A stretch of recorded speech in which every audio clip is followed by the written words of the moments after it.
Bismillahirrahmanirrahim. Assalamualaikum warahmatullahi wabarakatuh.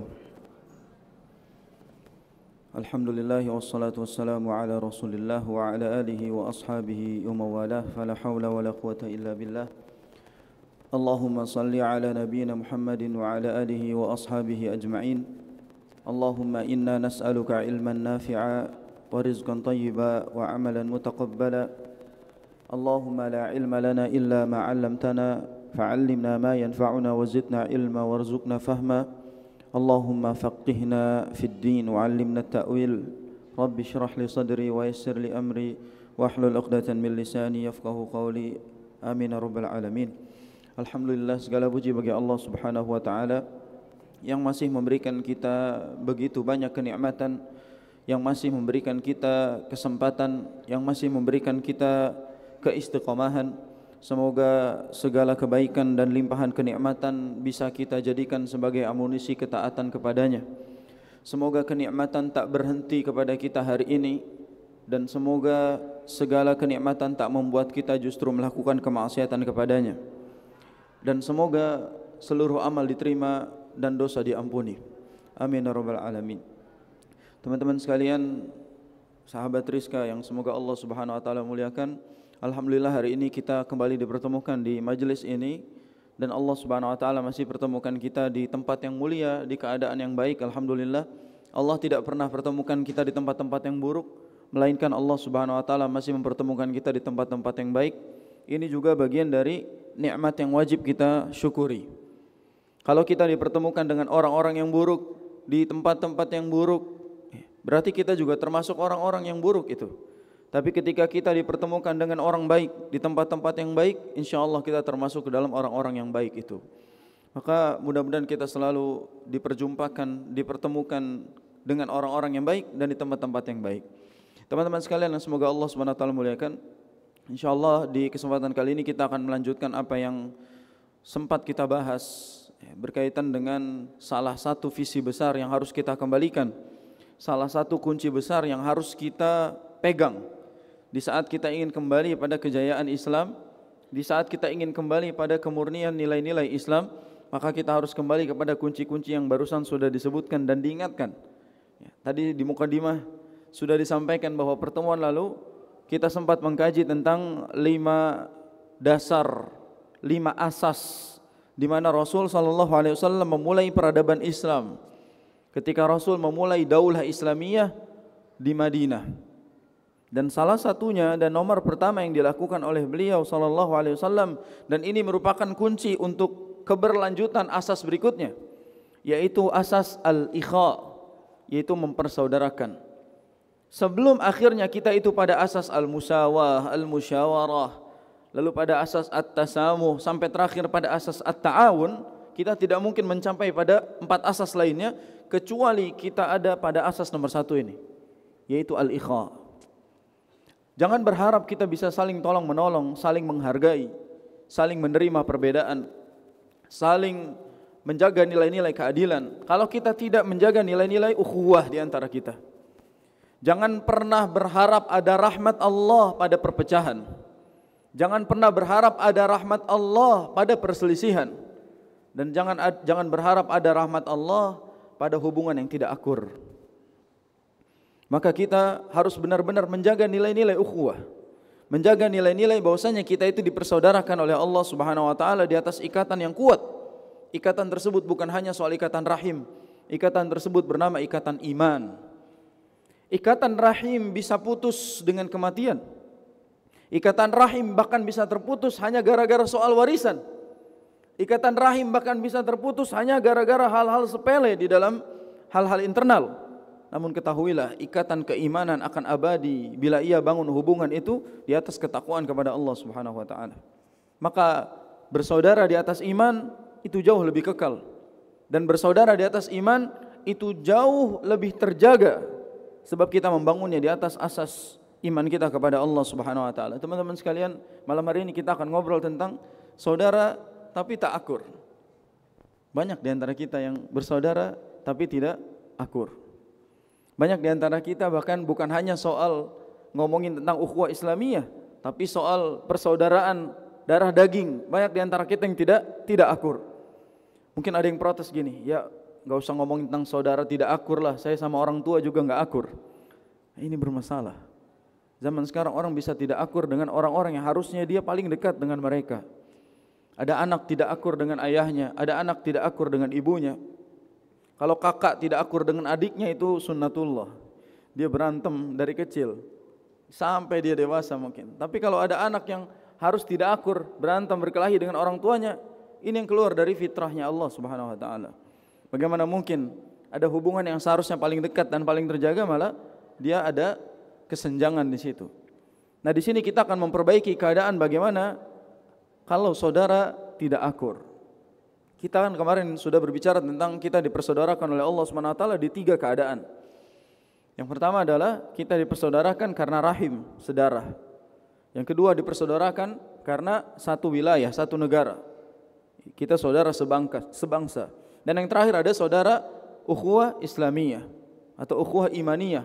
Kita saudara karena iman berdasarkan asas yang Allah Subhanahu wa taala kabarkan di dalam surat Al-Hujurat, innamal mu'minuna ikhwatun. Sesungguhnya orang-orang beriman itu bersaudara. Fa aslihu baina akhwaikum. Kalau ada yang berselisih, jadilah orang yang mengislah menjadi orang yang mendamaikan keduanya. Wattaqullah, bertakwalah kalian kepada Allah la'allakum turhamun, agar kalian mendapatkan rahmat Allah. Makanya kenapa di muqaddimah saya katakan bahwasanya tidak mungkin ada rahmat Allah pada perpecahan. Sebab rahmat Allah turun pada persaudaraan. Sebab rahmat Allah Subhanahu wa taala ada pada sesuatu yang kita jaga di dalam ukhuwah kita. Dan persaudaraan itu merupakan nikmat yang besar yang Allah berikan teman-teman sekalian. Antum boleh buka surat Ali Imran ayat 102 sampai 103. Allah Subhanahu wa taala menggambarkan betapa besarnya kenikmatan persaudaraan. Betapa besarnya nikmat yang Allah berikan dari sisi bersaudara kepada sesama orang mukmin. Allah Subhanahu wa taala berfirman di dalam surat Ali Imran ayat 102, "Ya ayyuhalladzina amanu taqullaha haqqa tuqatih wa la tamutunna illa wa antum muslimun." Wahai orang-orang yang beriman, bertakwalah kalian kepada Allah dengan sebenar-benarnya takwa, dengan sebenar-benarnya takwa. Wala tamutunna illa wa antum muslimun, dan janganlah kalian mati kecuali dalam keadaan Islam. Berusahalah mempertahankan keislaman kalian sampai mati. Jagalah ketakwaan kalian sampai mati. Apa ayat berikutnya? Wa'tasimu bihablillahi jami'a wa la tafarraqu. Dan berpegang teguhlah kalian kepada tali Allah dan janganlah berpecah belah. Peganglah tali Allah dan janganlah kalian lepaskan, jangan sampai kalian berpecah belah. Wadhkuru ni'matallahi 'alaikum idz kuntum a'da'a fa'alafa baina qulubikum fa asbahtum bi ni'matihi ikhwana. Kata Allah Subhanahu wa taala, dan ingatlah nikmat Allah Subhanahu wa taala yang Allah limpahkan kepada kalian. Allah Subhanahu wa taala satukan hati kalian tatkala kalian dulu itu bermusuhan. Fa asbahtum bi ni'mati ikhwana, dan kalian pada akhirnya menjadi saudara sebab nikmat Allah Subhanahu wa taala. Berarti bersaudara itu adalah bagian dari nikmat Allah Subhanahu wa taala.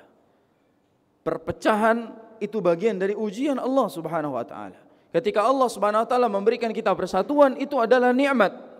Makanya Allah menyebutkan wadzkuru ni'matallah, ingat-ingat nikmat Allah yang telah diberikan kepada kalian. Dulu kalian itu berpecah belah. Ini ayat ini turun teman-teman sekalian karena dahulu orang-orang jahiliyah, di masa jahiliyah semuanya berpecah belah.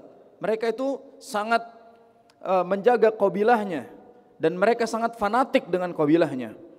Jadi qabilah yang satu tidak suka qabilah yang lain. Ketika tidak suka, mereka berpecah belah.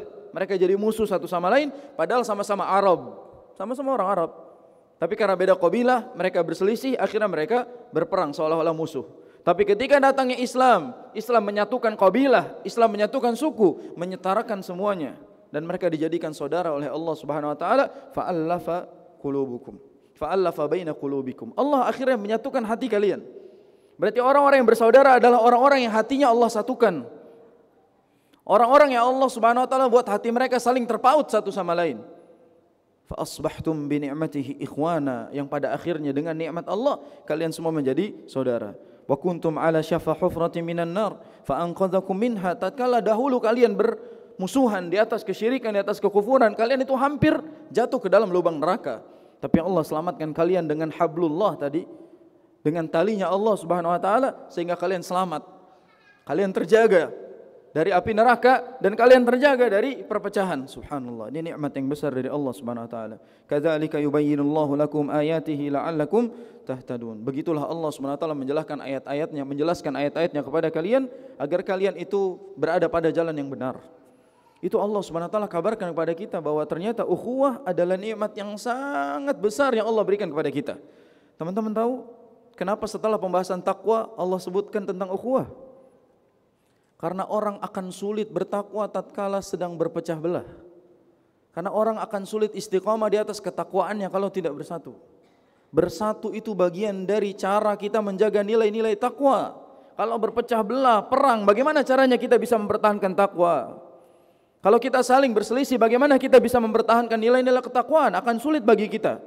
Kalau kita sedang perang, pasti sulit untuk ibadah. Jangan mikirin kajian, sholat aja susah. Jangan mikirin soal bagaimana kita saling merangkul. Semua orang saling memukul. Maka ternyata ukhuwah dipersatukan oleh Allah agar kita bisa sama-sama menggandeng saudara kita untuk menjalankan ketakwaan bareng. Kita perlu orang lain di dalam kehidupan kita agar kita tidak berjalan sendirian. Kita memerlukan mereka. Kita memerlukan saudara di dalam menjalankan nilai-nilai ketakwaan. Makanya Imam Sa'di rahimahullah ta'ala mengatakan ini. Thumma amarahum ta'ala bima yu'inuhum ala taqwa wa huwa al-ijtima' wal i'tisam bidinillah. Kemudian Allah Subhanahu wa taala memberikan isyarat ayat tentang ukhuwah persaudaraan setelah ayat takwa sebagai bukti bahwa bersaudara adalah cara agar kita menjaga takwa. Subhanallah, besar sekali. Berarti kalau kita tidak akur dengan saudara kita, sama dengan kita akan sulit memegang nilai-nilai ketakwaan di dalam hidup kita. Kalau kita sedang berselisih dengan saudara kita sendiri, kita akan tidak nyaman menjalankan nilai-nilai ketakwaan. Orang kalau sedang ada masalah dengan saudaranya, dia pasti tidak nyaman menjalankan hidupnya. Segala kegiatan akan berat dia jalankan. Sebab ada rasa yang sedang dia tidak sukai di dalam kehidupan itu. Makanya Allah Subhanahu wa taala memberikan nilai-nilai ukhuwah agar menjaga nilai-nilai ketakwaan. Wa kaunu da'wal mu'minina wahidah mu'talifin ghairu mukhtalifin. Yang Allah harapkan adalah orang-orang beriman itu mu'talifin, saling lembut dan bersatu hatinya. Ghairu mukhtalifin, dan mereka tidak berpecah belah. Itu yang diharapkan oleh Allah Subhanahu wa taala. Jadi jangan dikit-dikit itu kita merasa perbedaan itu adalah pride di dalam hidup kita. Tidak ada kebanggaan pada perpecahan, tidak ada kebanggaan pada permusuhan, tidak ada yang nyaman pada ketidakakuran. Maka berusahalah menjadi orang yang minimal kalau tidak bisa akur, jangan membenci orang lain. Saya selalu katakan begini, kalau kita memang tidak bisa mencintai seseorang, jangan benci dia. Kalau kita memang tidak bisa menerima kekurangan dia, minimal jangan menjatuhkan dan menjelek-jelekan dia. Sama seperti kajian teman-teman sekalian, ini saya titip pesan. Kalau kita memang tidak mau duduk sebagai jamaah salah satu ustaz, maka jangan jatuhkan dia di hadapan orang lain. Kalau kita tidak mau belajar sama seseorang, bukan berarti kita harus melarang orang lain belajar kepadanya. Karena kalau kita seperti itu sama dengan kita tidak berharap adanya kebersatuan umat. Adanya persatuan umat. Kalau kita selalu menginginkan pokoknya ikut apa yang saya yakini, jangan ikut yang tidak diyakini, kita tidak senang ada rahmat Allah Subhanahu wa taala di situ. Maka jangan sampai kita itu menjadi orang-orang yang menyerukan keburukan, menyerukan perpecahan, padahal Allah sendiri memerintahkan kita untuk bersatu. Wa'tasimu bihablillah.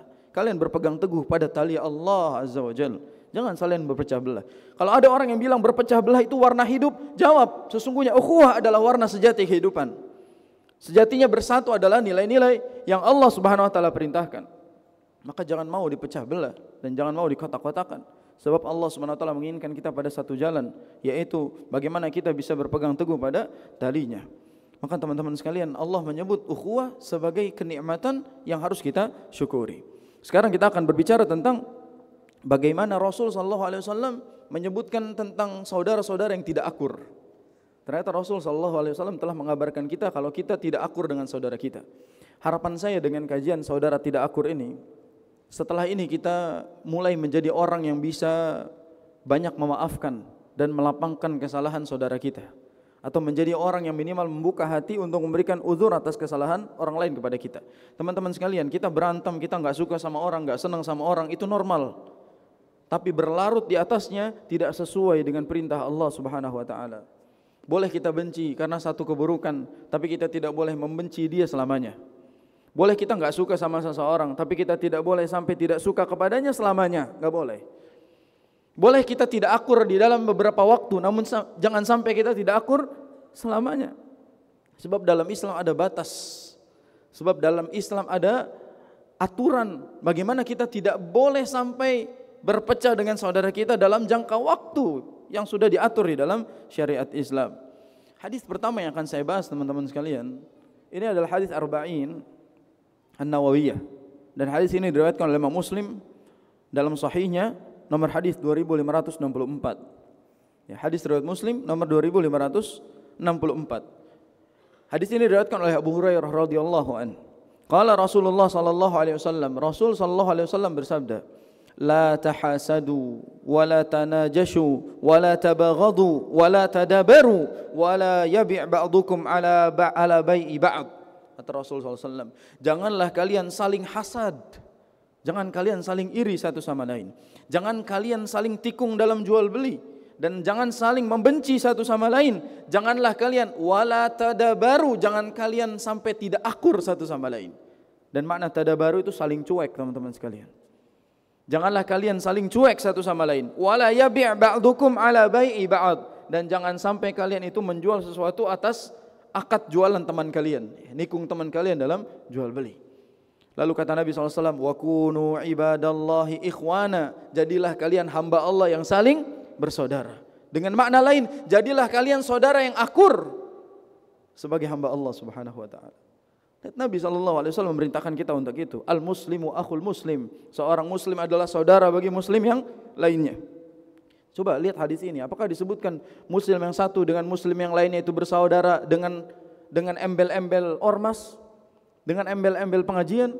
Al-muslimu akhul muslim, muslim, saudara muslim lainnya. Enggak ada muslim apa, enggak disebutin muslim apa, bersaudara dengan muslim apa, enggak, disebutkan muslim. Selama Anda beragama Islam, saudara Anda yang juga beragama Islam, maka dia harus mendapatkan hak sebagai saudara kita. Bagaimana mungkin kita sekarang mengatakan, Ustaz, saya enggak bisa berteman sama orang-orang yang beda ormas sama saya. Saya enggak bisa temenan sama orang-orang yang beda pengajian sama saya, Ustaz. Saya sekarang keluar dari circle saya karena dia kajiannya beda sama saya. Hanya beda kajian, seolah-olah dia sudah menjadi musuh. Hanya gara-gara beda ustadz pengajian, tiba-tiba dia jadi seolah-olah antara muslim dengan kafir. Hanya gara-gara beda peci, yang satu hitam, yang satu putih, kayak berantem semuanya. Hanya gara-gara yang satu memakai celana di atas mata kaki, yang satu di bawahnya, padahal dia masih sama-sama muslim, namun seolah-olah antara muslim dengan kafir. Kita tidak memberikan uzur sama sekali. Wala'iyadzubillah. Di mana kita hari ini teman-teman sekalian, tatkala kita melihat saudara kita itu seolah musuh kita, dan melihat musuh kita seolah saudara kita. Terbalik. Ada saudaranya ingin dakwah, dibubarkan. Ada musuhnya ingin berdakwah, dijaga. Bagaimana mungkin kita bisa berpikir seperti itu? Saudaranya harusnya digandeng, dibimbing, dirangkul, disupport. Ternyata malah seperti kepada musuhnya sendiri. Belum lama tentang Dr. Zakir Naik lagi di Indonesia, tur ke Indonesia. Beliau dakwah di Indonesia. Datang ke satu kota, ditolak kehadirannya. Kami menolak Dr. Zakir Naik dakwah di sini. Yang nolak saudara kita sendiri sama Islam, subhanallah. Kalau yang nolak orang kafir mungkin dia takut, wajar. Tapi yang nolak orang Islam sendiri, apa yang dia takuti? Dia membenci saudaranya sendiri, sedangkan musuhnya dianggap sebagai saudara. Dia tidak akur dengan saudaranya sendiri, tapi sangat akrab dengan musuhnya. Subhanallah. Ternyata musuh itu bukan hanya dari luar, namun musuh juga ada di dalam selimut. Bagaimana kita lihat para sahabat itu? Muhammadur Rasulullah walladzina ma'ahu asyidda'u 'alal kuffar ruhama'u bainahum. Para sahabat yang bersama Rasul itu, mereka itu ruhama'u bainahum. Mereka saling sayang kepada saudaranya, akur sama saudaranya. Asyidda'u 'alal kuffar, keras kepada orang kafir. Kita terbalik. Kita lemah lembut kepada musuh, namun baik kepada, kasar kepada saudara sendiri. Wal'iyadzubillah. Saudara tapi tidak akur itu bukan soal adik kakak yang tidak akur, tapi kita sama muslim tidak pernah akur. Soal beda, yang satu kunut, yang satu tidak, berantem, subhanallah. Sampai orang tidak mau lagi sholat di masjid tersebut karena tidak sesuai dengan apa yang dia yakini. Hanya gara-gara hal tersebut dia tidak akur. Banyak hal-hal sepele yang membuat kita tidak akur satu sama lain. Kata Nabi SAW, al-muslimu akhul muslim.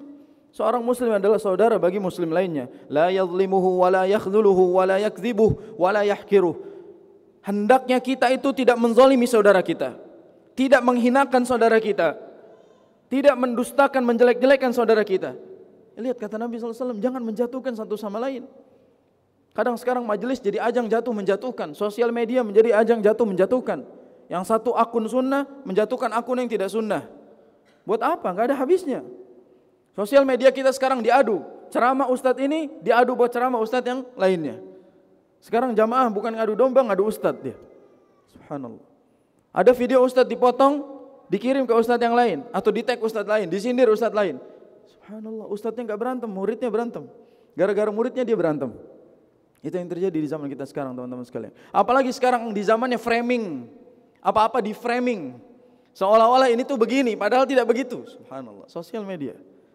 Kita bisa terpecah belah hanya gara-gara akun di sosial media, itu bodohnya kita. Hanya gara-gara akun yang kita follow tidak suka dengan akun yang lainnya. Lalu kita akhirnya berpecah belah. Waliyadzubillah. Sekarang orang mudah di framing, tinggal katakan ustaz tersebut sesat, lalu dia bilang ya sudah berarti jamaahnya juga sesat. Mudah, framingnya mudah. Padahal bukan begitu Islam mengajarkan kita.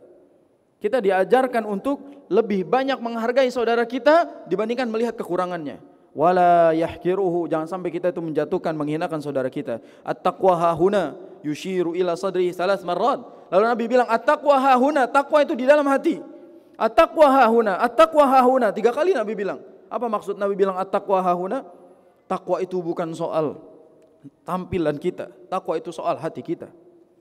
Takwa itu bukan soal bagaimana golongan kita, takwa itu soal urusan hati kita. Takwa bukan soal di mana ormas kita, takwa itu soal urusan hati kita. Jangan menyombongkan perkara-perkara zahir, padahal ketakwaan itu adalah perkara yang batin. Jangan sok-sokan membanggakan apa-apa yang tampak, padahal takwa itu tidak tampak di dalam hati kita. Sedih rasanya melihat bagaimana saudara-saudara kita tidak melihat hadis yang satu ini sebagai pelajaran. Jangan sampai kita itu diobrak-abrik oleh musuh kita dengan cara dibuat saling membenci satu sama lain. Saya paling tidak suka mendengar ada orang menjelek-jelekan muslim yang lainnya. Ketika yang satu bilang, "Alah itu kajian begini dan lain-lain," dijelek-jelekan sama dia. Padahal dia masih support orang-orang kafir yang mana harusnya dia tidak begitu. Kadang-kadang kita gini, subhanallah, soal kajian kita berantem, tapi kalau konser Masya Allah joget bareng. Ya. Kalau soal konser itu joget bareng gitu. Ini ada dua orang A sama B nih, yang satu kunut, yang satu tidak kunut. Mereka suka berantem di tongkrongan gara-gara beda itu. Tapi kalau soal nongkrong, mereka bisa bareng. Tapi kalau soal konser, mereka joget bareng. Subhanallah. Sholat bisa nggak sholat bareng, tapi joget bisa joget bareng. Waliyadzubillah. Kenapa nggak bisa kita buka hati kita untuk urusan itu? Di dalam ranah ibadah kita, di dalam ukhuwah kita bersama saudara kita. Kadang-kadang kita ini subhanallah sudah kehilangan rasa cinta antara saudara kita. Lihat kata Nabi SAW, bihasbi mri'in minasyarri an yahkira akhahul muslim. Kata Nabi SAW, cukuplah seorang berdosa jika ia menghina saudara muslimnya. Cukuplah seseorang berdosa tatkala dia menjatuhkan saudara muslimnya. Lalu Nabi bilang, kullul muslim alal muslim haramun damuhu wa maluhu wa irduh. Setiap muslim atas muslim lainnya itu haram darahnya, hartanya dan kehormatannya. Kok kita bisa saling menjatuhkan satu sama lain, bahkan ada yang saling membunuh satu sama lain. Padahal kita ini harus saling menjaga. Mulai dari darahnya, hartanya dan kehormatannya, bukan saling menjatuhkan, bukan saling membuka aib, mencari-cari aib orang lain. Dan itu yang diajarkan oleh Rasul kita sallallahu alaihi wasallam, kunu ibadallahi ikhwana, kunu ibadallahi ikhwana. Jadilah hamba Allah yang akur bersaudara. Jangan sampai menjadi saudara yang tidak akur. Kalaupun kita pengen cuek-cuekan sama saudara kita pengen memberikan space, waktu untuk sejenak berpisah, melipir dari orang yang kita benci, berilah waktu 3 hari. Berilah waktu 3 hari. Bahkan sebenarnya dalam hadis disebutnya bukan 3 hari tapi 3 malam. Beri waktu 3 malam untuk diri kita menyendiri, setelah itu kembalilah kepada saudara kita. Dan tidak boleh ada seorang muslim tidak akur dengan saudaranya lebih dari 3 malam. Perhatikan sabda Nabi SAW, la yahillu li muslimin an yahjura akhahu fawqa thalathi layal. Tidak halal bagi seorang muslim tidak akur dengan saudaranya lebih dari 3 malam. Jadi kalau mau tidak akur cukup 3 malam, jangan 3 tahun. Saya udah 3 tahun Ustaz nggak nanya kakak saya. Saya udah 3 tahun, udah 3 lebaran Ustaz tidak saling sapa dengan saudara saya. Ini keterlaluan. 3 malam, 3 malam. Maksimal kita tidak akur dengan saudara kita. Kita lagi selekan, kita lagi berantem sama saudara kita, baik saudara kandung atau saudara seiman. Ini hadis umum. Saudara sekandung atau saudara seiman lagi ada masalah, beri waktu 3 hari untuk merenung, setelah itu baikan. Lalu apa kata Nabi SAW? Yaltaqiyani fayu'ridu hadza. Betapa anehnya tatkala kita itu saling tidak akur, cuek satu sama lain, saling ketemu tapi saling berpaling satu sama lain. Kebayang kalau kita tidak akur sama saudara kita, apalagi ketemu sama dia setiap hari. Kita harus ketemu sama dia setiap hari namun saling membenci di dalam hati kita. Itu aneh sekali. Pasti enggak enak hidupnya, enggak tenang hidupnya. Bayangkan kalau kita berantem dan orang yang kita berantem itu satu rumah. Pasti nggak nyaman suasana rumah. Kita pasti nggak betah di sana. Atau kita berantem sama teman kita, sama bestie kita, sama sahabat kita, tapi kita ketemu sama dia setiap hari. Gimana? Ketemu sama dia setiap hari, naik busway bareng, naik KRL bareng. Tapi lagi selekan, lagi bencian. Gimana? Main punggung-punggungan gitu. Nggak boleh. Lalu kata Nabi SAW, wa khairuhum alladhi yabda'u bisalam. Yang terbaik di antara keduanya adalah orang yang pertama kali mulai salam. Allah, indah. Jadi kalau ada saudara yang tidak akur, yang lebih baik di antara keduanya adalah yang ngajak baikan duluan. Kalau kita tidak akur dengan saudara kita, entah karena keburukan dia, karena kelakuan dia yang tidak kita suka, kita benci sama dia, oke, kita beri waktu 3 hari. Dan orang yang terbaik di antara keduanya adalah orang yang ngajak baikan duluan. Orang yang minta maaf duluan itu yang terbaik kata Rasulullah SAW. Ustaz, saya benci sama dia dengan alasan yang udzur syar'i Ustaz. Dia itu kelakuannya begini Ustaz. Udzurnya syar'i. Ya sudah, beri waktu 3 hari, setelah itu baikan lagi. Siapa yang mulai duluan Ustaz? Saya gengsi minta maaf. Itulah yang menyebabkan kita tidak akur karena kita mengedepankan gengsi. Itulah yang menyebabkan kita tidak akur karena selama ini kita mengedepankan ego kita. Apa susahnya sih bilang saya minta maaf, saya salah. Kayaknya gak nyaman kalau kita tidak akur seperti ini. Maka itu lebih mulia kata Rasulullah SAW. Mungkin inilah sebabnya kenapa laki-laki lebih mulia daripada perempuan. Karena perempuan di sisi lain sulit untuk mengucapkan maaf. Tapi perempuan muslimah tidak begitu insya Allah. Mungkin dia tidak muslimah kalau sulit mengucapkan maaf. Sehingga bukan perempuan muslimah yang mengatakan perempuan tidak pernah salah. Bukan perempuan muslimah itu yang mengatakan begitu. Karena perempuan muslimah tahu kita pasti bisa salah. Dan yang salah minta maaf. Jadi kalau misalnya dalam suatu hubungan tidak akur, jangan saling nunggu siapa yang minta maaf duluan. Kadang-kadang dalam hubungan itu kita katakan gini, ya sudah kita lihat siapa yang butuh duluan, dia yang minta maaf duluan. Ya subhanallah. Padahal yang lebih mulia adalah ketika kita memulai salam duluan. Rasulullah SAW menyebutnya salam. Jadi teman-teman kalau tidak akur sama saudaranya, kita yang mulai ngucapin salam duluan. Tatkala dia tidak pernah mengucapkan salam, kita yang mulai. Ternyata salam itu adalah awal dari kepedulian seorang muslim. Kalau sudah tidak mau mengucapkan salam, terlihat sekali kita tidak peduli dengan saudara kita. Maka minimal ucapkan salam duluan ketika kita sedang selekan sama orang, sama saudara kita. Ini praktekkan ya teman-teman. Kita beda pengajian, kita dianggap sesat sama tongkrongan kita dianggap tidak sesuai sama ajaran yang mereka yakini. Mulai salam duluan kepada mereka. Justru jangan menjadi eksklusif hanya gara-gara kita dianggap salah sama mereka. Atau kita dibenci sama mereka, lalu kita mengasingkan diri kita begitu. Gak begitu. Kita yang memulai salam duluan kepada mereka. Kalau mereka tidak pernah ngucapin salam ke kita, kita yang mulai duluan. Kita yang tunjukkan bahwasanya kita ini ingin mulia sebagaimana yang disampaikan oleh Rasul SAW. Jadi kalau tidak akur, mulai salam duluan, Assalamualaikum. Setelah itu pergi gak apa-apa. Jadi salam doang terus sudahlah, kita lanjut selekan lagi gitu. Tapi ini malah salaman. Ada salam di situ. Ya, kita mulai minta maaf duluan, maafin saya kalau misalnya saya punya salah. Jangan juga kurang ajar kadang minta maaf itu. Maafin saya kalau saya punya salah, walaupun saya tahu yang salah kamu, tapi saya minta maaf itu. Ya berantem lagi kalau gitu. Ya. Kalau minta maaf tuh pakai hati yang ikhlas, pakai hati yang tulus. Jangan saya minta maaf duluan deh, padahal harusnya kamu yang minta maaf gitu. Nah, ini nggak boleh seperti itu. Ya, maka kita yang harus berlapang dada. Ini yang menyebabkan kita itu bersaudara tapi tidak akur, karena tidak ada yang mau berlapang dada, membuka hati, memaafkan saudaranya, sehingga mudah bagi dia akhirnya bersatu kembali. Itu yang sulit kayaknya sekarang. Kenapa kita sekarang tidak pernah menemu titik temunya di tengah? Itu karena kita tidak mau saling membuka hati di situ. Ustaz, kadang-kadang kita mau buka hati tapi saudara kita tidak. Ya udah, perlahan kita yang mulai terus. Kita yang berusaha untuk memaafkan mereka, kita yang berusaha untuk membuka hati bagi mereka. Bukankah kita tahu kisahnya Nabi Yusuf alaihissalam yang dilempar ke sumur sama saudaranya? Ini contoh saudara yang tidak akur. Di dalam Al-Quran yang Allah Subhanahu wa Ta'ala sampaikan. Bayangin ya, beliau itu 11 bersaudara. Ada 2 anak, yaitu Nabi Yusuf dan saudaranya, yang disebutkan dalam surah Al-Yat namanya Bunyamin. Jadi Nabi Yusuf dan saudaranya ini lebih dicintai oleh ayahnya. Siapa ayahnya Nabi Yusuf? Nabi Yakub. Nabi Yakub alaihissalam itu lebih cinta kepada Yusuf dan saudaranya ini. Lalu saudaranya yang lain itu iri kepada 2 anak ini. Iri semuanya. Karena kenapa pilih kasih, kenapa lebih sayang kepada 2 anak padahal anaknya masih banyak yang lain.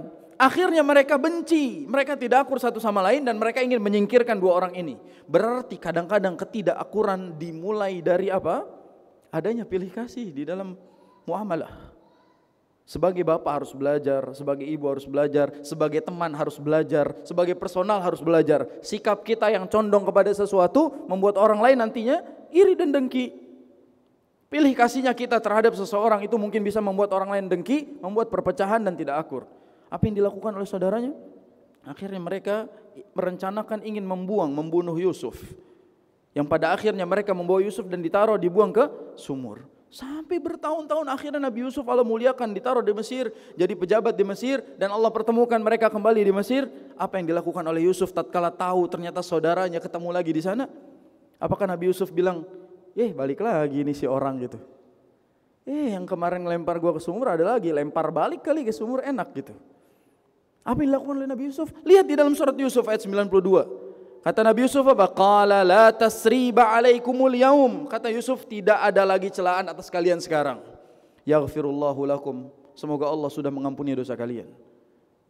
Kata Yusuf, aku sudah memaafkan kesalahan kalian. Semoga Allah juga sudah mengampuni dosa kalian.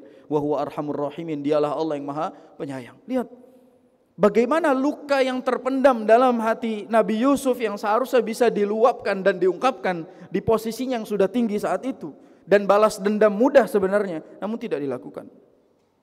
Terkadang kita itu sampai ke dalam hati kita katakan gini, lihat aja nih saudara sekarang ngejatohin saya, nanti ketika saya sukses saya yang jatohin dia. Itu dendam kita sekarang, makanya gak sukses-sukses. Karena kita memendam niat yang buruk di dalam hati. Biar saya sekarang dihinakan, nanti kalau saya sudah sukses, saya yang hinakan dia balik. Enggak dibuat sukses sama Allah Subhanahu Wa Taala. Sebab ada niat yang buruk di situ. Nabi Yusuf alaihissalam tidak memiliki kedengkian di dalam hatinya, maka ketidakakuran tidak menjadikan beliau itu sebab membenci saudaranya.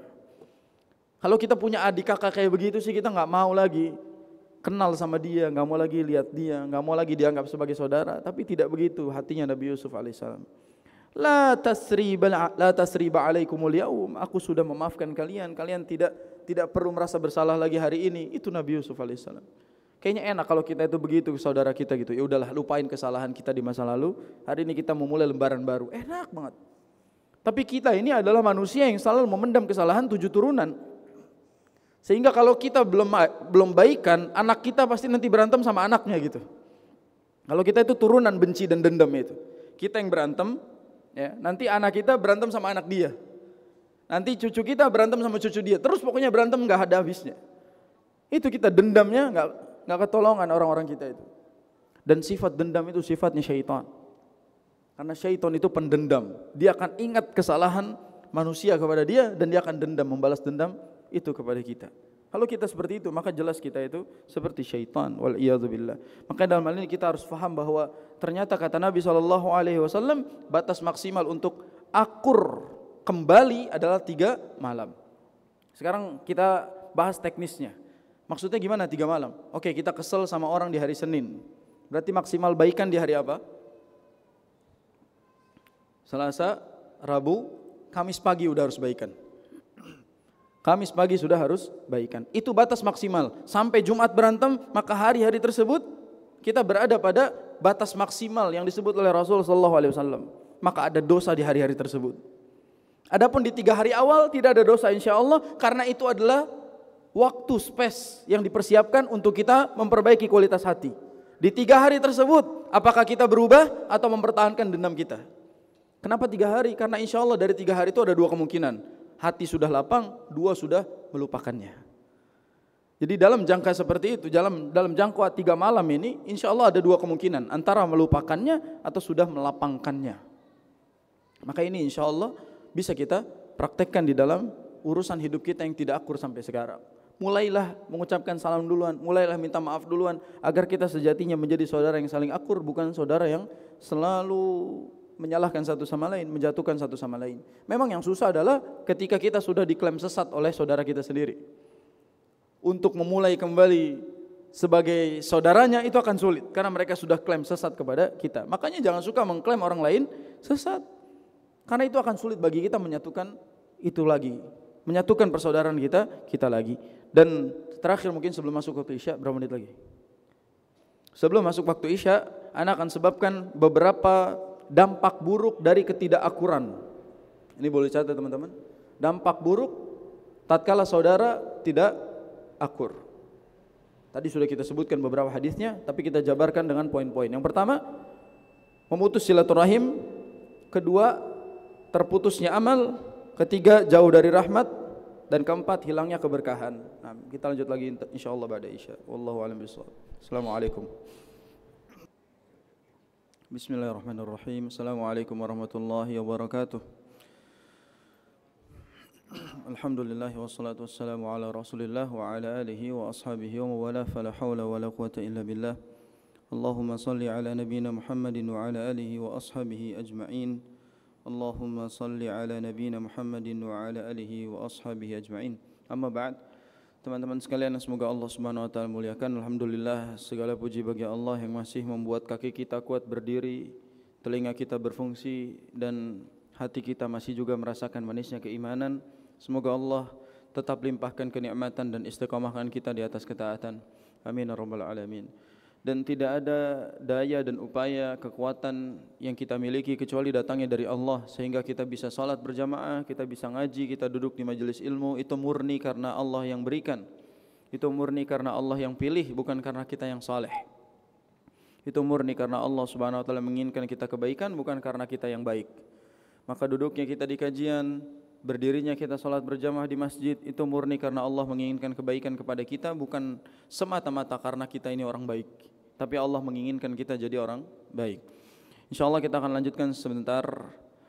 Tersisa beberapa perkara yang harus disampaikan berkaitan dengan saudara tapi tak akur ini. Dan tadi di awal sudah disampaikan bahwasanya ternyata Nabi kita SAW sudah memberikan batasan maksimal berapa malam ketika kita sedang tidak akur dengan saudara kita. Dan sudah kita sampaikan hadisnya, bahwa kata Nabi SAW, la yahillu li muslimin an yahjura akhahu fawqa 3 layalin yaltaqiyani fayu'ridu hadha wa yu'ridu hadha wa khairuhum alladhi yabda'u bis salam. Kata Nabi SAW, tidak halal bagi seorang mukmin untuk tidak akur dengan saudaranya, untuk cuek-cuekan, untuk berantem sama saudaranya lebih dari 3 malam. Mereka saling bertemu dan saling cuek satu sama lain, mereka saling berpaling. Yang terbaik di antara mereka, kata Nabi, wa khairuhuma alladhi yabda'u bis salam. Yang terbaik di antara mereka adalah yang memulai salam. Jadi yang terbaik dari orang yang tidak akur adalah yang memulai ngajak baikan. Jangan dikiaskan. Yang terbaik dari suatu hubungan yang ngajak balikan. Ngajak baikan bukan balikan. Oke, kalau ngaji jangan ngantuk. Pulang ngajak balikan mantan karena ustadz yang bilang katanya. Dengerin yang benar, baikan bukan balikan. Ya, jadi yang terbaik dari ketidakakuran dalam satu hubungan adalah orang yang ngajak baikan. Oh, Ustaz, berarti ini berlaku juga sama pacar, Ustaz. Kalau lagi berantem, nggak usah baikan mendingan. Ya, nggak usah baikan. Ente berantem terus nggak apa-apa. Terus pisah, alhamdulillah. Itu tujuannya. Tapi harapannya adalah ini dalam saudara. Kalau misalnya kita sedang berantem, sedang tidak akur dengan teman kita semuslim, dengan saudara kita kandung, tidak akrab, maka silahkan perbaiki hubungan itu dengan memulai salam. Tebarkan salam, maka sama dengan menebarkan kedamaian. Menebarkan salam sama dengan kita menebarkan nilai ukhuwah bersama saudara kita. Jadilah orang yang paling lapang dadanya dan paling terbuka hatinya untuk memaafkan kesalahan. Karena sejatinya ketika kita saling tidak akur dengan saudara kita sendiri, lihat hadis ini dari Nabi SAW, di antara ancaman bagi orang yang tidak akur sama saudaranya. Kata Nabi SAW, hadis ini riwayat Abu Hurairah, anna Rasulullah SAW taftahu abwabul jannah yaumal itsnaini wa yaumal khamis. Sesungguhnya surga itu dibuka pada hari Senin dan Kamis. Lihat ini. Surga itu dibuka pada hari Senin dan Kamis. Sebagaimana kita tahu Nabi kita SAW menyukai apabila amal diangkat kepada Allah di hari Senin dan Kamis, Nabi dalam keadaan berpuasa. Karena surga itu dibuka oleh Allah Subhanahu wa taala pada hari Senin dan Kamis. Fayughfaru likulli 'abdin la yusyriku billahi syai'a. Maka akan diampuni bagi setiap hamba yang tidak melakukan syirik kepada Allah. Lihat. Akan diampuni setiap hari Senin dan Kamis bagi hamba yang tidak syirik kepada Allah Subhanahu wa taala, illa rajulan, kecuali rajulan kanat bainahu wa baina akhihi syahna, kecuali orang yang sama saudaranya sedang tidak akur. Subhanallah. Jadi Senin dan Kamis surga dibuka, dosa diampuni bagi orang yang tidak melakukan kesyirikan, dan orang yang lagi tidak akur. Orang yang tidak akur itu tidak mendapatkan ampunan ini pada hari Senin dan Kamis. Kata Nabi SAW, illa rajulan kanat bainahu wa baina akhihi syahna, kecuali seseorang yang antara dia dengan saudaranya sedang tidak baik-baik saja, sedang terdapat permusuhan, sedang tidak akur dengan saudaranya. Lalu dikatakan kepada orang tersebut, dikatakan kepada malaikat, anziru hazaini hatta yastaliha, anziru hazaini hatta yastaliha, anziru hazaini hatta yastaliha. 3 kali. Dikatakan kepada malaikat, tangguhkan 2 orang ini sampai baikan. Tangguhkan 2 orang ini sampai baikan. Tangguhkan 2 orang ini sampai baikan. Lihat. Jadi semua orang mendapatkan kesempatan diampuni dosanya setiap hari Senin dan Kamis selama dia tidak melakukan kesyirikan. Dan selama dia sedang akur sama saudaranya. Karena kalau tidak akur sama saudaranya, sedang ada permusuhan dengan saudaranya, anziru hadaini hatta yastaliha. Tangguhkan keduanya sampai dia baikan. Dua-duanya kena. Enggak dapat ampunan Allah Subhanahu wa taala. Berarti ini di antara ancaman ketika kita sedang tidak akur sama saudara kita. Ustaz, saya sudah bertahun-tahun, berarti Senin Kamis enggak dapat ampunan dosa dari Allah Subhanahu wa taala. Kalau tadi disebut 3 hari, makanya tadi kita sebut apa? Kalau kita ada masalah Senin, selesaikan maksimal Kamis pagi, 3 hari, 3 malam. Jangan lebih dari itu. Karena kita ingin mendapatkan ampunan Allah Subhanahu wa taala. Maka di antara ancaman bagi kita yang sedang tidak akur sama saudaranya adalah tidak mendapatkan ampunan Allah. Wal'iyadzubillah, berat ini. Ini kaitannya sama ampunan kita di hadapan Allah Subhanahu wa taala. Orang dapat kesempatan diampuni dosanya, kita enggak dapat kesempatan itu, subhanallah. Hanya gara-gara kita ditangguhkan oleh Allah Subhanahu wa taala untuk tidak mendapatkan ampunan tadi. Anziru hazaini hatta yastaliha. Jangan sampai kita masuk ke dalam golongan orang-orang yang seperti ini. Maka tadi sebelum azan kita sebutkan beberapa dampak buruk bagi kita yang sedang tidak akur sama saudara. Dampak buruk bagi kita yang sedang tidak akur sama saudara. Yang pertama apa? Putusnya silaturahim. Silaturahim ini merupakan amalan yang besar pahalanya di hadapan Allah, termasuk memutusnya merupakan dosa yang besar di hadapan Allah Subhanahu wa taala. Maka menjadi penyambung silaturahim pahalanya besar, menjadi pemutus silaturahim juga dosanya besar. Kalau kita sedang tidak akur sama saudara kandung, itu memutus silaturahim. Kalau kita sedang tidak akrab, tidak akur sama saudara semuslim, itu namanya memutus ukhuwah. Maka yang lebih parah adalah tidak akrab sama saudara kandung. Kalau sama saudara semuslim okelah, hanya memutus ukhuwah, namun tidak akrab, tidak akur sama saudara sekandung, itu berarti memutus silaturahim. Maka janganlah berusaha menjadi orang yang banyak musuhnya, tapi jadilah orang yang memiliki banyak orang-orang yang menyayanginya. Jangan terlalu banyak musuh lah, dikit aja cukup. Kalau misalnya kebanyakan musuh, maka banyak juga dosanya. Maka itu dampak buruk dari ketidakakuran. Yang pertama, putusnya silaturahim. Qati'atur rahimin merupakan dosa yang besar. Yang kedua, tadi tidak diampuni dosanya. Ini dampak buruk nih, tidak mendapatkan kesempatan ampunan di hari Senin dan Kamis. Ustaz, berarti hari Selasa Rabu enggak ada hari pengampunan? Ya, ada, kalau antum istighfar ada. Maksudnya itu hari khusus itu. Senin dan Kamis memang ada dalil khususnya Allah membukakan pintu ampunan sebab surga dibukakan di hari tersebut. Makanya Senin dan Kamis itu kita gunakan untuk ibadah supaya kita diangkat amalnya oleh Allah, oleh malaikat kepada Allah dalam keadaan sedang beribadah, pun dosa kita diampuni dalam keadaan ibadah. Ya, jangan macam-macam dengan 2 hari ini. Apalagi ada kata-kata hari yang paling kubenci dalam setiap minggunya adalah hari Senin. Hari Senin adalah hari paling menyebalkan. Hari Senin adalah hari yang tidak adil, sebab Senin ke Minggu begitu panjang, Minggu ke Senin hanya sehari. Nggak boleh itu.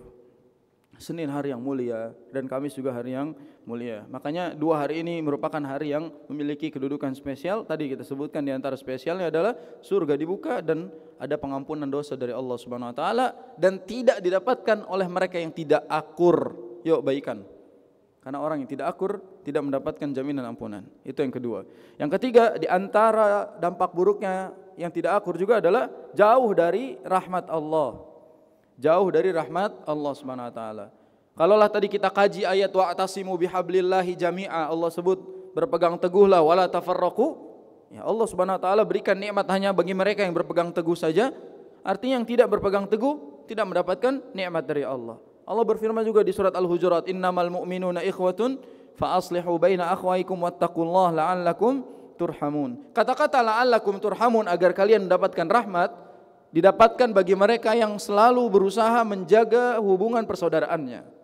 Dan bagi mereka yang memutus dan tidak akur sama saudaranya, tidak dapat rahmat. Berarti di antara dampak buruknya adalah jauh dari rahmat Allah Subhanahu wa taala. Di mukaddimah saya sudah katakan tidak ada rahmat Allah pada perpecahan, tidak ada rahmat Allah pada perselisihan, tidak ada rahmat Allah pada perkelahian. Ya. Ikhtilaf ummati rahmah.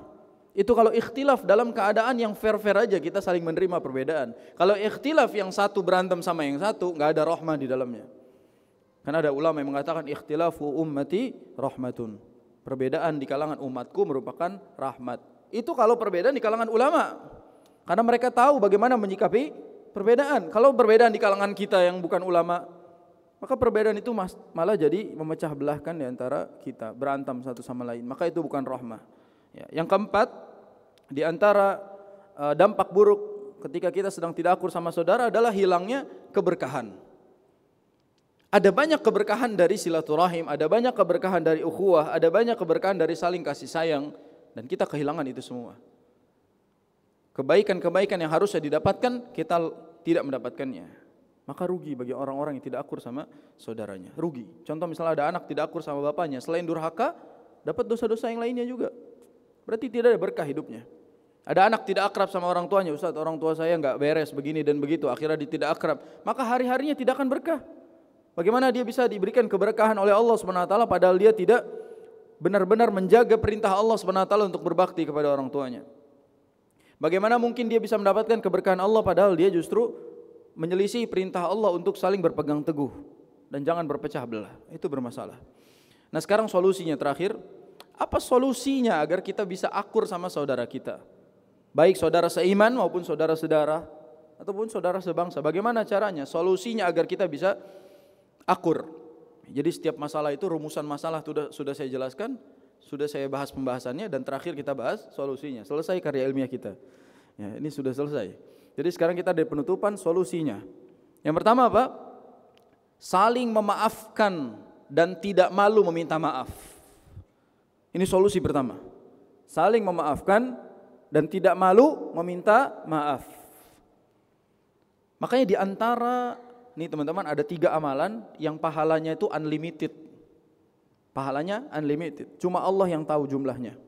Ada 3 amalan. Pahalanya cuma Allah yang tahu jumlahnya. Gak bisa ditebak, gak bisa diperkirakan. Cuma Allah yang tahu balasannya. Unlimited jumlahnya.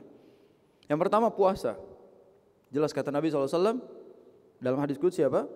Puasa itu untukku. Fa innahu li wa ana ajzi bihi, kata Allah SWT. Aku langsung yang akan membalas pahala puasa. Itu yang pertama tuh. Jadi pahala puasa kita yang tahu balasannya cuma Allah. Nominalnya enggak ada yang tahu. Yang kedua, yang merupakan amalan yang cuma Allah saja yang tahu jumlah balasannya adalah sabar. Kata Allah, innama yuwaffas sabiruna ajrahum bighairi hisab. Sesungguhnya pahala bagi orang-orang sabar itu pahala yang tak terkira jumlahnya. Unlimited. Orang sabar itu. Dan yang ketiga, memaafkan. Jadi amalan yang pahalanya unlimited dan cuma Allah yang tahu jumlahnya, salah satunya adalah memaafkan orang lain. Berat. Wa man afa wa aslaha, kata Allah Subhanahu wa taala, barang siapa yang memaafkan lalu dia berbuat baik kepada orang yang berbuat salah kepadanya. Lihat. Dia maafin terus dia berbuat baik kepada orang yang berbuat salah sama dia, maka pahalanya itu Allah yang memberikannya. Enggak ada yang tahu jumlah nominalnya. Maka itu solusinya. Harus saling memaafkan dan harus tidak malu dalam mengucapkan maaf. Apa susahnya sih bilang maaf? Kalau misalnya susah latihan di depan kaca, maaf gitu loh. Walaupun nanti di depan orangnya susah lagi ngomong nggak apa-apa, latihan dulu, maaf gitu loh. Susah banget bilang maaf. Ya. Dan tidak ada kategori maaf hanya untuk lelaki, memaafkan hanya untuk perempuan, nggak ada. Dua-duanya boleh minta maaf, dua-duanya boleh saling memaafkan satu sama lain. Tidak boleh ada gengsi dalam minta maaf. Salah minta maaf. Yang namanya salah bukan saling memaafkan di waktu lebaran, karena belum tentu kita sampai ke lebaran. Jadi yang namanya maaf-maafan itu setiap kita berbuat salah. Yang kedua di antara solusi adalah memperbaiki cara komunikasi. Memperbaiki cara komunikasi. Di dalam komunikasi dengan saudara, bedakan dengan komunikasi dengan musuh. Jangan samakan komunikasi dengan saudara sama seperti komunikasi dengan musuh. Maksudnya apa? Ketika kita ngomong sama saudara kita, perbaikilah intonasinya, perbaikilah diksinya, perbaiki sikap kita. Kadang-kadang sama saudara lebih songong dibandingkan sama orang lain. Kita kalau sama saudara, wah ceplas-ceplos gitu bahasanya, dikeluarin semuanya. Itu buruk juga. Cara komunikasi tersebut dengan alasan saudara pasti nggak sakit hati, padahal dialah orang yang paling rapuh hatinya ketika sedang bermasalah dengan kita. Saudara itu justru lebih rapuh hatinya ketika ada masalah sama kita. Lebih rapuh daripada orang lain sedang punya masalah sama kita. Makanya jaga komunikasi kita yang baik. Jangan sampai ada kata-kata yang mungkin menyakiti dia dan kita tidak tahu. Yang ketiga, mengedepankan hak-hak dan adab-adab Islami. Mengedepankan hak-hak dan adab-adab Islami. Jadi ada hak-haknya kepada saudara kita seiman, kepada saudara kita itu, mereka punya hak dari kita, kita punya hak dari mereka. Dan harus saling menunaikan hak tersebut. Minimal ada 6 hak. Minimal ada 6 hak. Ini catat nih. Minimal ada 6 hak. Sebagaimana sabda dari Nabi SAW, hakul muslim ala muslim situn. Hak seorang muslim bagi muslim yang lain ada 6. Yang pertama, idza laqitahu fasallim alaih. Kalau bertemu ucapkan salam. Itu hak tuh, harus ditunaikan. Jadi kalau ketemu itu ucapin salam. Lebih utama dari segala ucapan yang sering kita ucapkan. Apa kabar? Ya. Apalagi anak-anak sekarang sok-sokan. What's up?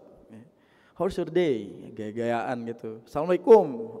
Susah banget bilang assalamualaikum. Kadang-kadang apalagi sekarang kalau WA itu nggak pakai adab, nggak pakai akhlak. P. Astagfirullahaladzim.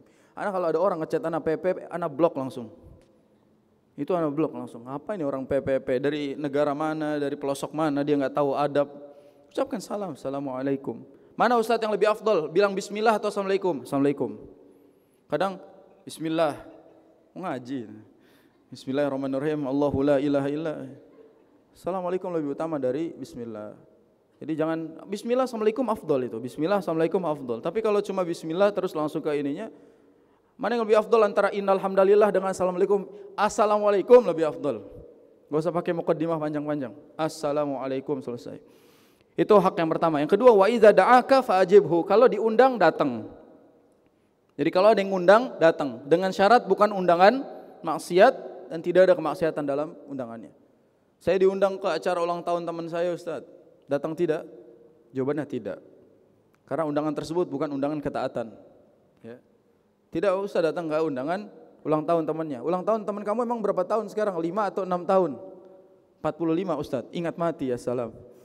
Ingat mati 45 tahun. Jangan kebanyakan dirayakan. Udah 45 tahun, subhanallah. 45 tahun kita sudah harus banyak muhasabah, sudah lebih dewasa. Kenapa harus tiup-tiup lilin tuh?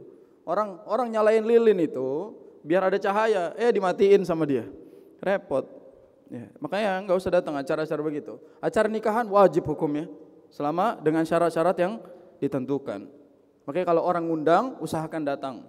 Apalagi kita ini orang Indonesia punya bahasa, kalau dia datang ke undangan kita, kita juga harus datang ke undangan dia, kan gitu ya. Repot kalau kayak begitu. Ada syarat-syaratnya. Ada syarat-syaratnya dalam Islam kapan diwajibkan diundang. Tapi intinya kalau diundang dan acaranya bukan acara kemaksiatan dan lain-lain, hadir. Yang ketiga hak juga adalah wa idzastansohaka fansohu. Tatkala diminta nasihat, nasihati. Tapi dengan nasihat yang kita tahu jawabannya apa. Jangan belaga dokter kalau belum jadi dokter. Ya. Jangan belaga jadi mufti kalau enggak pantas berfatwa gitu maksud saya. Kadang-kadang kita kalau ditanya, woi keluar semua itu. Benar-benar keluar semua yang kita baru pelajari. Ini yang barusan disampaikan Ustaz langsung diceramahin temannya itu. langsung disampaikan dalil-dalilnya. Enggak begitu caranya. Maksudnya nasihatin kalau teman kita ngasih, minta saran, kasih, itu hak dia. Itu hak dia. Berikutnya di antara hak juga adalah wa idza atasa fahamidallaha fashammithu. Kalau ada orang bersin, lihat saudara kita bersin, lalu dia mengucapkan alhamdulillah, doakan dia. Lihat Islam itu menjaga ukhuwah dari segala lini itu. Orang bersin saja didoain. Berarti Islam ini mengajarkan seluruh aspek. Kalau ada orang bersin dan dia bilang apa? Alhamdulillah, baru kita doakan. Kalau nggak bilang, jangan didoain. Ini sunnahnya begitu. Jadi kalau dia bersin terus bilang alhamdulillah, doakan. Tapi kalau dia bersin nggak bilang alhamdulillah, ngapain? Bilangin alhamdulillah gitu. Ingatkan. Biar dia bilang alhamdulillah terus kita doakan. Gimana doainnya? Yarhamukallah kalau laki-laki. Kalau perempuan yarhamukillah. Nah, yang didoakan balas ngedoain lagi. Dengan doa yang sama boleh, yarhamukallah, yarhamukillah boleh. Atau dengan doa yang kita ikuti Rasulullah SAW apa? Yahdikumullah wa yuslihu balakum. Ustaz kepanjangan gak hafal-hafal. Ya udahlah samain aja yarhamukallah, yarhamukillah. Daripada gak hafal tiba-tiba ngomong apa ya, balas apa ya gitu. Paling mentok kita gak ngerti, gak ngaji, paling mentok bilang amin. Ini mentok ini, mentok. Boleh. Kan gak tahu mau balas apa. Yarhamukallah, amin gitu aja. Boleh itu. Itu doa namanya. Tapi kalau misal bisa balas, balas. Kadang-kadang balasnya juga yang benar. Ya hadikumullah sallallahu alaihi wasallam. Apa itu urusan? Enggak tahu Ustaz panjangnya apa. Ya hadikumullah wa yuslihu balakum. Atau boleh balas yarhamukallah yarhamukillah, sama enggak ada masalah. Asal benar aja. Kadang-kadang domirnya salah. Ka jadi ki, ki jadi ka. Syafakillah Ustaz. Saya laki-laki loh, syafakillah. Syafakallah. Jadi kalau laki-laki yarhamukallah. Kalau perempuan yarhamukillah. Nah, yang kelima adab juga adalah wa iza marida fa'udhu. Kalau ada orang sakit dijengukin. Kalau lagi sakit dijengukin, dicari temannya. Makanya di antara sunnah imam itu ketika sudah selesai sholat ngadep belakang, ngecek jamaah rutinnya, hadir gak? Kalau nggak ada ditanyain, 3 kali sholat, 5 kali sholat seharian nggak ketemu orang itu dicari. Ini mana nih jamaah rutin? Biasanya dia ada terus kok. Seharian ini nggak ada, tanyain kabarnya. Sakit dijenguk, itu adabnya. Jadi madep belakangnya imam itu tujuannya buat ngecekin mana jamaah-jamaah yang biasa rutin sama dia. Kalau ada, kalau nggak ada dicariin. Itu di antara sunnah. Makanya kita harus peduli sama orang-orang yang lagi sakit. Makanya di antara yang banyak ditinggalkan zaman sekarang adalah saldo kas masjid itu nggak digunain buat menjenguk orang sakit. Jamaah masjid yang sakit dijenguk pakai saldo masjid itu sunnah. Kadang-kadang nggak dipakai. Padahal orang sakit tetangga kita, terus juga jamaah rutin kita sakit nggak dijengukin. Kasihan orang sakit itu butuh dukungan. Minimal dijengukin. Yang terakhir wa idza mata fatba'hu. Yang terakhir sekali kalau kita mati, kalau sudah mati anterin dia. Selesaikan haknya sampai kuburan. Di antara hak mayat adalah apa? Dimandikan, dikafani, disolatkan, dikuburkan. Ini 4 hak terakhir tunaikan. Sebaik-baik sahabat adalah mereka yang mau nantinya mengkafani kita, mau nantinya menyolatkan kita dan ngantar kita ke kuburan. Itu sahabat yang sejati. Jadi bukan yang cuma ngirim poster doang, kami turut berduka cita. Datang. Kadang kalau sekarang poster banyak di story itu. Dari lembaga ini bikin poster turut berduka cita, tapi mana datang enggak gitu, nyolatin enggak. Hadir itu lebih penting dari hanya sekadar bela sungkawa, kecuali jauh. Makanya kita doakan guru-guru kita itu panjang umur di atas ketaatan gitu. Kalau mereka sudah meninggal, datang, jangan cuma bikin poster. Ya. Teman-teman riskan nih, kalau gurunya meninggal jangan cuma bikin poster, datang nyolatin, datang anterin ke kuburan, itu hak dia. Dia datang ke sini ngajarin antum, pas dia meninggal antum nggak datang, bermasalah. Kita tunaikan hak dia sampai terakhir. Begitu Islam. Maka ini poin dari solusi Islam, yaitu mengedepankan hak-hak dan adab Islami. Yang berikutnya solusi juga, sekarang balik lagi ke solusi. Mengingat dampak buruk dari tidak akur. Ya, dampaknya tadi sudah kita sebutkan. Dan yang terakhir, mendoakan kebaikan untuk saudara kita. Itu solusi, doakan kebaikan. Dia benci sama kita, dia buruk sama kita, doakan kebaikan. Semoga Allah ampuni, semoga Allah bukakan hatinya, semoga Allah jadikan dia begini dan begitu. Doakan kebaikan. Setiap ada orang yang mendoakan buruk ke kita doakan baik ke dia. Setiap ada orang melakukan keburukan kepada kita doakan kebaikan buat dia. Terus pahala mengalir, insya Allah dia berubah gara-gara doa kita, insya Allah. Itu mungkin yang bisa Anda sampaikan. Dan dalam kaidah fikih ukhuwah, teman-teman sekalian, ada kaidah yang harus diingat. Al-ukhuwatu mabniyatun 'alal mutatallibat la 'alal id'aat.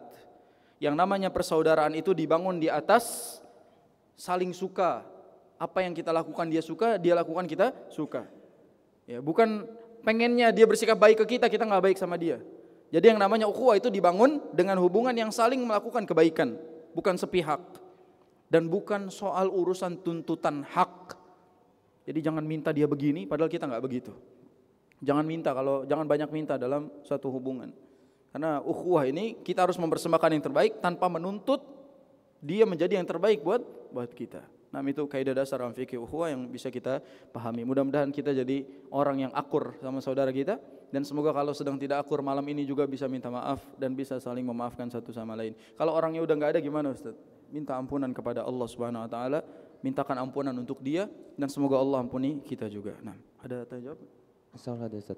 Ada tanya jawab 2 pertanyaan. Saya cuma jawab 2 pertanyaan. Iya, Ustaz. Kalau ada silahkan. Nah. Kebetulan ada 2. Cuma agak panjang jadi mungkin Anda bacanya pendekin. perlahan. Karena soal cerita Ustaz. Yang pertama, Assalamualaikum warahmatullahi wabarakatuh Ustaz. Saya punya seorang adik perempuan. Saat Ramadan, saya ada perselisihan dengan adik saya. Pertamanya saya marah, akan tetapi setelah beberapa hari untuk mengakhiri perselisihan itu, saya pun meminta maaf ke adik saya sebelum akhir Ramadan.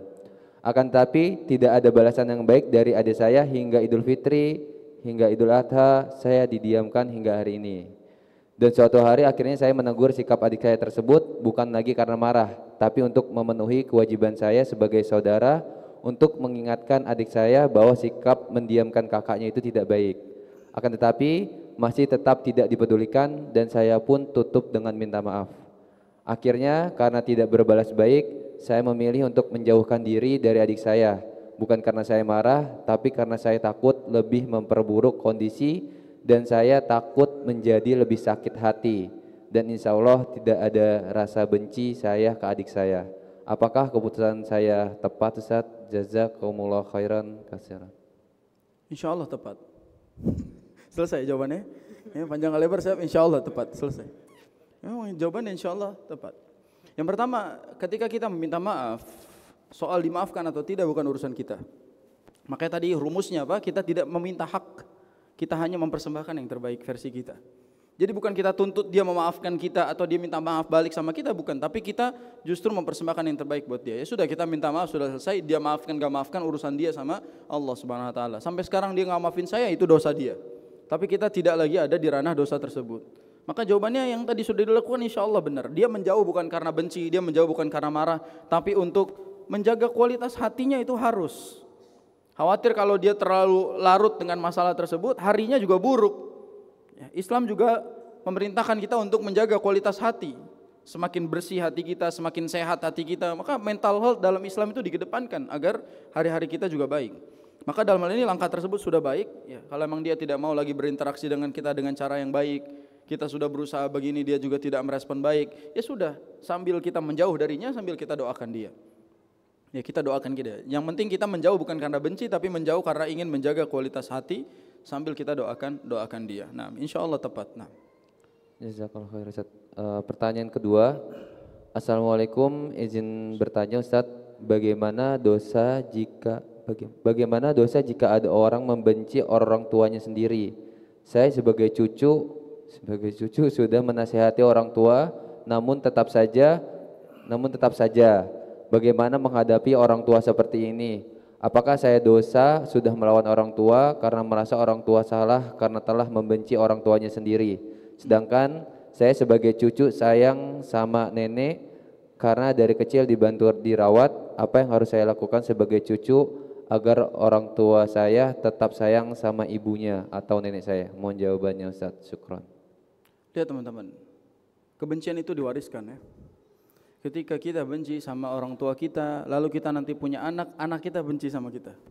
Hampir saja si cucu ini benci sama ibunya kan, karena dia ingin membela neneknya.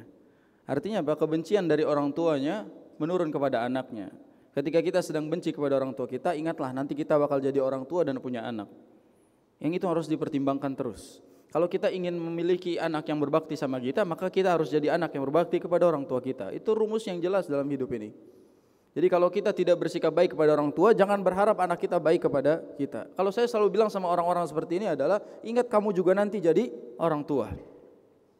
Kamu juga nanti bakal punya anak dan punya orang tua. Bagaimana kalau nanti anak kamu bersikap sebagaimana kamu bersikap kepada orang tua kamu? Bagaimana kalau kamu juga punya anak yang benci sama orang tuanya? Itu harus dibalikkan seperti itu. Ini sebenarnya panjang jawabannya, karena sekarang yang lagi viral adalah orang-orang tidak lagi mau berbakti kepada kedua orang tua karena menurut mereka orang tua itu melahirkan mereka kewajiban, adapun dia berbakti mengurus orang tuanya bukan kewajiban anak. Ini subhanallah, ini ada perkara yang bodoh sekali terjadi viral di zaman sekarang. Tahu ya teman-teman kasus tentang orang tua yang ditaruh di panti jompo itu ya, diantar terus anaknya tanda tangan tidak peduli lagi sama ibunya itu. Tahu kasus ini? Itu bukan satu kasus, masih banyak kasus lain yang serupa dengan itu, waliyadzubillah. Apa prinsip mereka? Mereka bilang kami tidak meminta dilahirkan oleh mereka. Jadi mereka juga tidak perlu dan jangan sampai membebani hidup kami, kata mereka. Sampai banyak anak bilang kayak gini, anak diurus sama orang tua itu kewajiban, karena kita lahir gara-gara ego mereka katanya. Sedangkan kita merawat orang tua itu bukan kewajiban kita. Kamu harus merawat kehidupan kamu berikutnya. Ada orang bilang gini, jangan menyiksa hidup menjadi generasi sandwich, di mana dia harus ngurus orang tua di atas sambil ngurus anaknya di bawah. Ini generasi sandwich, dia bilang itu. Ini generasi sandwich ini harus dikoreksi teman-teman, enggak semuanya benar. Jadi kalau misalnya kita menganggap bahwasanya segala bakti kita kepada orang tua itu harus hanya sesuai dengan kehidupan yang tadi kita sebutkan ini, maka keliru.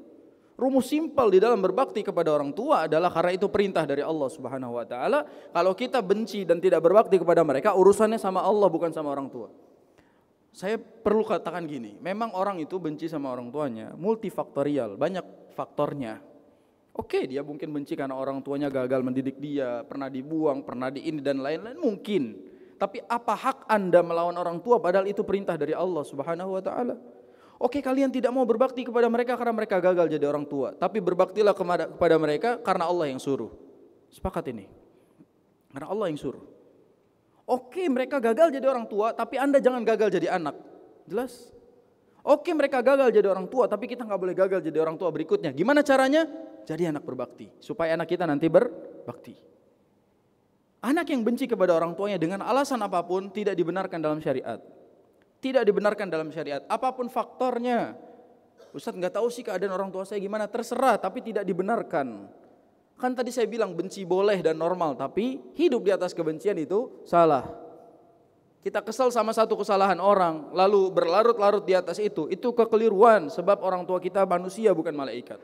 Mereka pasti punya salah, mereka pasti punya kekurangan. Wajar kita benci sama kekurangan mereka, tapi benci seumur hidup itu kurang ajar namanya. Jadi ingatlah wahai orang-orang yang membenci orang tuanya, Anda akan jadi orang tua. Saya punya banyak cerita tentang kejadian-kejadian langsung di mana yang tadinya dia ini tidak berbakti kepada dua orang tuanya dia durhaka kepada orang tua, ternyata pas dia punya anak, anaknya begitu kepada dia. Fakta di depan mata saya, si ibunya ini masih ada waktu itu, sekarang udah nggak ada. Semoga Allah ampuni. Jadi orang ini sama orang tuanya dibuang gitu, nggak peduli dia sama orang tuanya. Ketika dia punya anak, anaknya juga ngebuang dia. Ini si ibunya ini, si ibu yang dulunya dia durhaka sama orang tua, dia jadi ibu kan? Ya, dia jadi ibu buat anaknya. Anaknya juga membuang dia. Bayangin ini ibu tinggal bukan di rumah, dia tinggal seperti kandang kambing, teman-teman sekalian. Kandang kambing, ini saya datang ke tempatnya. Kandang kambing, gubuk, dia BAB di situ, makan di situ, segala macam di situ, sendirian, dibuang sama anaknya di situ. Ternyata pas diusut dia dulu begitu kepada orang tuanya. Dan dia mendapatkan itu dari anaknya. Sekarang contoh tadi simpel, si cucu ini akhirnya pengen marah sama ibunya kan? Gara-gara ibunya marah sama ibunya lagi. Bukankah yang seperti ini diwariskan? Anda akan menjadi ibu wahai ibu, dan Anda akan menjadi bapak wahai bapak. Kita akan menjadi anak selamanya dan kita akan punya anak nanti insya Allah. Sehingga kehidupan ini akan terus berlanjut. Bersikaplah sebagaimana ingin disikapi. Maka jagalah hubungan seperti ini semata-mata karena Allah yang suruh, bukan karena mereka berhasil menjaga hubungan baik dengan kita. Ini rumus catat wahai Gen Z. Gen Z ini perlu dinasihati. Ini rumus dari senior kalian ini. Rumus ini. Berbaktilah kalian kepada orang tua karena kalian akan jadi orang tua, itu pertama. Berbaktilah kepada orang tua karena Allah yang suruh, bukan karena orang tua kamu telah berhasil mendidik kamu. Allah yang suruh. Bolehlah kita ngomong gini, kalau bukan Allah yang suruh saya nggak mau bakti, saking keselnya dia, boleh. Asal jangan dia durhaka hanya gara-gara orang tuanya gagal menjadi orang tua. Nggak ada orang tua berhasil sepenuhnya 100%. Semua orang tua pernah gagal mendidik anaknya, pasti. Dia manusia bukan malaikat. Bukan nabi, nabi juga salah itu. Dia manusia bukan nabi, boy. Nabi juga salah sebenarnya. Nabi kan manusia. Dia bukan malaikat, dia manusia, pasti punya salah. Maka ya sudah, kita pasti menghadapi orang-orang yang banyak salah. Kalau kita pengen berhubungan dengan orang yang tidak punya salah, jangan hubungan sama orang. Jangan berinteraksi sama orang. Enggak ada orang yang enggak punya salah, enggak ada orang yang enggak punya kekurangan. Hadza wallahu a'lam bishawab. Itu cukup mungkin dari ana. Semoga kita bisa berjumpa lagi di kesempatan yang lain. Kurang lebihnya mohon maaf. Semoga bisa diamalkan yang sedikit dari yang Anda sampaikan. Kurang lebihnya silahkan dibukakan pintu maaf. Kalau ada baiknya diambil, kalau ada buruknya silahkan dibuang jauh-jauh. Subhanakallahumma bihamdika asyhadu an la ilaha illa anta astaghfiruka wa atubu ilaik. Assalamualaikum warahmatullahi wabarakatuh.